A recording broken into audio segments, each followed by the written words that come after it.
But if he's actually contributing by doing a lot of work in the game, helping the team be successful, getting in the right areas, helping with assists, then I can understand why he's stuck with him. Don't forget as well, Frank has had to balance some injuries, whether it's Pulisic, Ziyech, in and out of the side. If we had a fully fit Pulisic and Ziyech, it may be a different situation for Timo Werner. He may find himself on the outer. I think it's only a matter of time. Add Hudson-Odoi to that mix. He's struggled with injuries. Timo Werner's the only one out of those four that have been fit all the time. But he's not a bad finisher, is he, John? Because we've seen what he can do for Leipzig. I'm just trying to make sense of it. Yes, obviously you're moving to a different league, to a different country that is playing a little bit differently. And again, the topic of playing him out of his position gets brought up. When you are being played out of a position that you're most comfortable with, when in this sense, obviously with Timo Werner, with Leipzig, he's usually played perhaps a bit off the shoulder of the main striker, a bit of a left forward there instead of being a left winger. When you're feeling uncomfortable for 90 minutes, can that affect your overall game, including your finishing? Yeah, I'm not sure if he feels uncomfortable out there. Not uncomfortable, but is it not his best position where he can produce the most? Well, I thought he got close at times tonight to Timo Werner. What concerned me tonight slightly, looking at Timo Werner, was his anticipation at times. I think he didn't anticipate early in the second half when Tammy Abrahams put a great ball in with his right foot.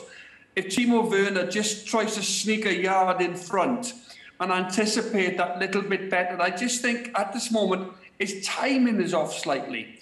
And that's a lack of confidence, a big lack of confidence. And when Frank Lampard goes over the game, goes over his chances with him, when he watches that video of the match, because Frank will obviously study the game, and like he did, he's a consummate professional, the Chelsea manager. I worked with Frank for since he was a kid at West Ham. And when he shows him, he'll be more disappointed with his anticipation. He never gambled at times. So his timing is just not quite there. And as I said earlier, Mark just alluded to it, I think the goals will come. But being off the central striker, that's up to Timo Werner to use his own football intelligence, if you like. At 24 years of age, a full international for Germany, lots of goals at RB Leipzig, success, with his country and his club. So he's come as a senior player, and he's just got to use his own football intelligence to get closer to the striker. And I think with confidence, the goals will come. But I thought his anticipation at times tonight, not bursting, into them positions, gambling, going an extra yard like strikers do. You've got to anticipate where the ball's going to land. That worried me slightly tonight, to see his timing so far away. And, that anticipation for me is the biggest concern. John, what would you do, John? If you're in that position, if you're struggling and you're not hitting the back of the net, your timing is slightly out, you know it yourself, would you rather be taken out of the limelight, or would you be happy to stay in there, and you want to stay in there and you're going to find it, you're going to get that rhythm? Well, I think, Mark, I think I'd want to stay in there, but at some stage, if you've got another striker like, or like Ziyech or Giroud almost breathing down your neck to get into the side, when Ziyech all of a sudden becomes fit again, when he can play on that left-hand side and burst in, I'd be almost thinking, well, yes, I'd want to stay in the team because I wouldn't want to be embarrassed and brought out of the team. And you're hoping that your manager will keep sticking with you. I remember there was a period when Frank Lampard joined Chelsea. Ranieri signed him, and he came from West Ham. £11 million it was. Frank struggled early on.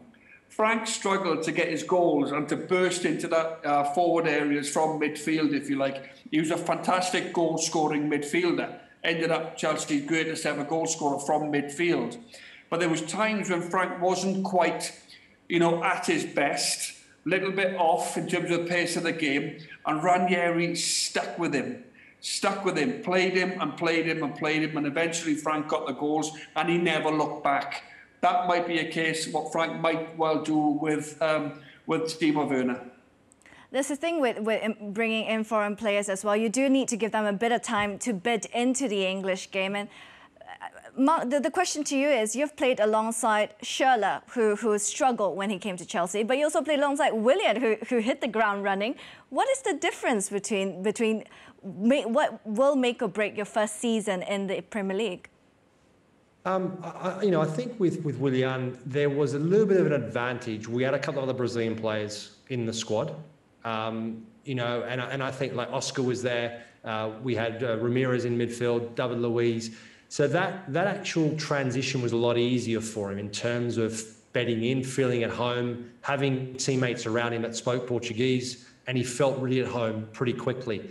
So the understanding was there pretty quickly. With Andre Schürrle, he's a different type of character as well. I mean, Willian was pretty cool, calm, and never sort of got flustered, whereas Andre was a little bit more emotional. So it was more difficult. So it all comes down to personnel, individual characters, about how quickly they can adjust to a new style, new country, and can really dip in a matter of seconds depending on their personality. And Andre Schürrle was a little bit like that. He got affected by too many things around him at times. Even though he spoke the language very well, English he spoke very, very well, it still took him a bit of time because the mentality was different, the environment was different, and the understanding with his teammates was not quite on par all the time.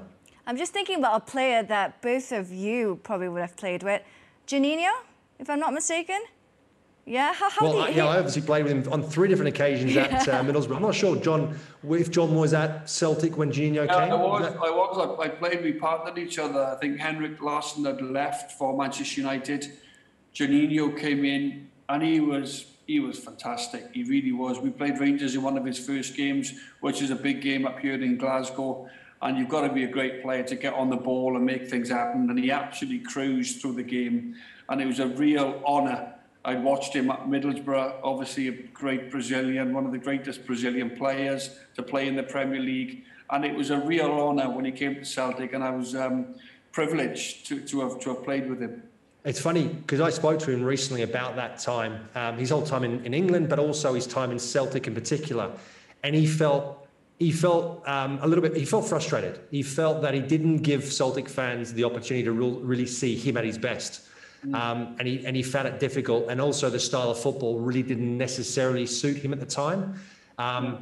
But yeah, phenomenal player. And again, he's another one. I think the difference with Juninho back then was when he came to England, there wasn't really that whole fanfare. It was not a huge price tag.